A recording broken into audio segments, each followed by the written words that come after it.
exact example of that from the Torah, which is that God makes a covenant with all, I think this is what you're referring to, is that God makes a covenant with all creatures, not just people, right? So in Genesis it says, "And God said to Noah and to his sons with him, I now establish my covenant with you and your offspring to come, and with every living thing that is with you, birds, cattle, and every wild beast as well, all that have come out of the ark, every living thing on earth." So what Sarah's reminding us of is that God has a relationship with all living creatures. It's not just humans. Yeah, so that's one of the ones I came up with also. Anyone else come up with another one? Yeah. I thought maybe it had some tie-in with kosher, kosherizing. So kosher is a great example of it. The kosher laws prohibit anything that might be hurtful, unnecessarily hurtful to an animal. Like you can't use a blade that has a nick in it. You can't, if it hurts the animal in any way, it's not considered kosher. So kosher is a great example of it. Yeah, good.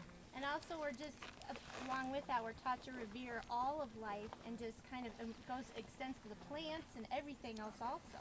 So just to, cherish and appreciate and tend to that too. Yeah, absolutely. Jeanette? Well, we rely on animals and plants to sustain us.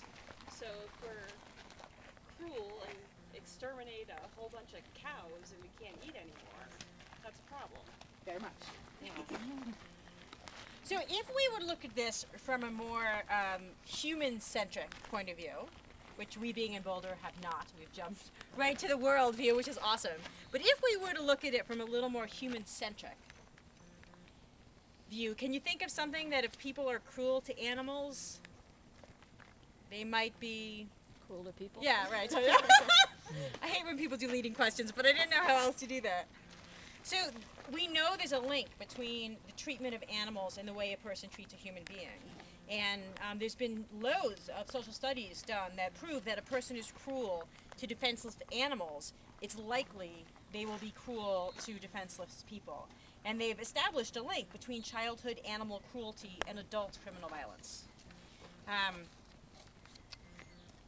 So, as we hike, I'd like to invite you to see if you can think of any biblical examples of heroes or villains who are presented in the Bible, in the Torah, in relation to their treatment of animals.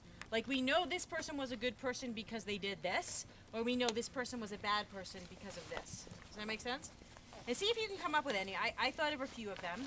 And we'll just see if we can come up with some of those, and then we'll talk to them a little further up.